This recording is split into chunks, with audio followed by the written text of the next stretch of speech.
Et c'est notre franc-tireur du mardi qui est avec nous, Olivier de la Marge. Bonjour. Bonjour Cédric. Associé gérant chez Platinum Gestion, le triptyque du jour, l'Espagne, Chypre, Moody's. On pourrait aller rajouter l'Italie puisque les émissions du jour sont pas fameuses.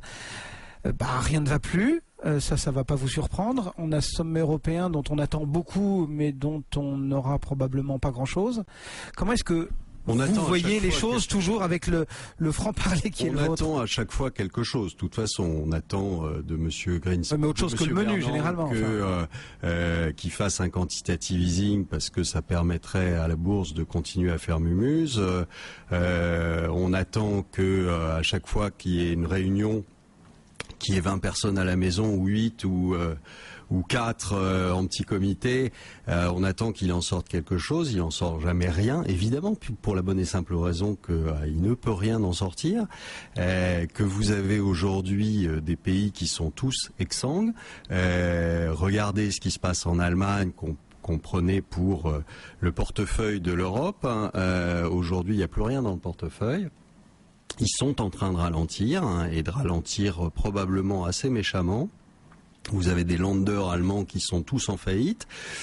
Tout va bien en Allemagne, et donc voilà. Et à ce donc ça accrédite la thèse, nous, au début. Des pays qui sont déjà exsangues de payer pour essayer de sortir d'autres pays qui sont encore plus exsangues que les autres pour essayer de maintenir la tête hors de l'eau.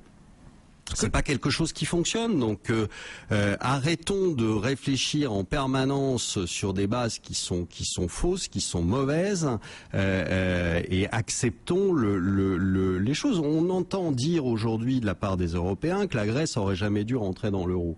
Il y en a beaucoup qui le disent. Et à ce moment-là, pourquoi la maintenir ? Pourquoi la maintenir? C'est envers et contre tout. On balaye tous les autres arguments en disant de toute façon ça serait une catastrophe épouvantable, etc. Non, ça serait pas une catastrophe épouvantable. On a eu des exemples dans le passé de gens qui sortaient justement pas de la zone euro, mais par exemple l'Argentine.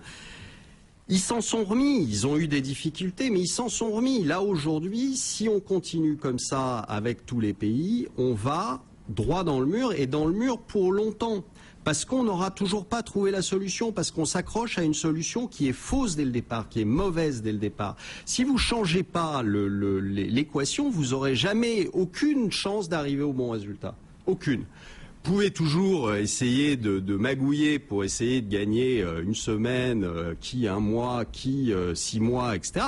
Peu importe. Tout ça en espérant que la croissance va débouler comme ça d'un coup sur nous, non. Aujourd'hui, je vous avais dit il y a très longtemps, l'Europe est en récession. Bah oui, l'Europe est en récession et on y va tous. Et les pays émergents, c'est pas la peine de se raccrocher à eux puisque la Chine est en train de freiner, mais des 2 pieds sur le frein. On le voit tous les jours dans les chiffres qui sont publiés. On va se faire très mal.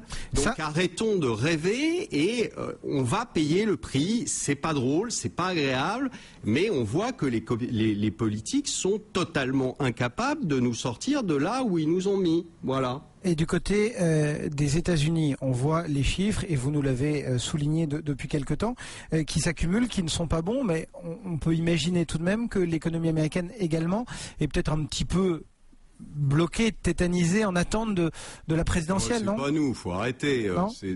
Non, c'est ni les présidentielles ni nous. Le problème, c'est que ils ont bien camouflé les choses depuis un bon moment en inondant les États-Unis de dollars, mais qu'on arrive là aussi au bout de l'exercice. On a vu que ça ne marchait pas, que ça ne relançait pas l'économie américaine, que tout ça c'était une compresse sur une jambe de bois. Enfin, donc vous pouvez entretenir l'illusion. C'est ce qu'on a fait. Ça fait 3 ans que ça dure. On entretient les illusions en souhaitant que par miracle la croissance revienne et que finalement ça valide notre scénario. Pas du tout. Aujourd'hui, ils ont simplement inondé de liquidités. Cette inondation de liquidités a permis, en tout cas pour les marchés, de de faire semblant d'y croire, de se maintenir en état de lévitation. Le problème, c'est qu'il n'y a rien derrière et qu'aujourd'hui, tous les moteurs s'éteignent les uns après les autres. Vous aviez le moteur de la Chine, soi-disant des pays émergents, il est en train de s'éteindre. Vous aviez le moteur de l'Europe, il est en train de s'éteindre. Vous aviez le moteur interne aux États-Unis, il s'est éteint. Bon, faites quoi maintenant ? Elle va venir d'où Ce qui est important tout de même, Olivier, c'est de rappeler le principe, parce que on a quand même pas mal de réactions en disant Olivier Lamarche est très noir, Olivier Lamarche est un peu catastrophiste, etc. Il faut quand même rappeler peut-être la théorie économique qui fait suivre une période de croissance par une période de récession. Oui, mais on la refuse. Oui. Les Américains ont tout fait. Je voulais que vous précisiez juste la théorie. Oui, non, mais on est d'accord. Parce qu'aujourd'hui, effectivement, le mot rigueur, le mot récession, tout ça, ce sont des gros mots.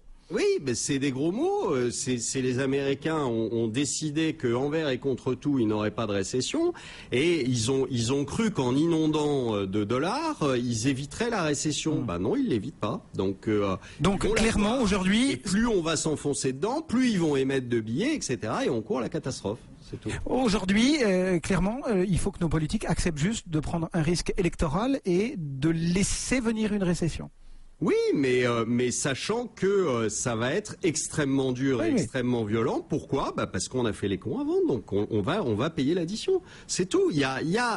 Enfin, je veux dire, en 2008, il fallait laisser les choses aller jusqu'au bout. Et à ce moment-là, on aurait peut-être eu la chance et la possibilité aujourd'hui de sortir de cette histoire.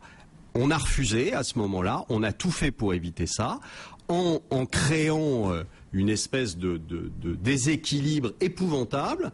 Bon, bah maintenant, on va payer le déséquilibre. Voilà, on n'aura pas évité la récession. Résultat des courses, on n'aura ni évité la récession, ni évité l'explosion. Donc, on va s'en prendre 2 pour le prix d'une. Voilà. Olivier Delamarche, il est avec nous chaque mardi dans Intégral Bourse sur BFM Business. Merci beaucoup.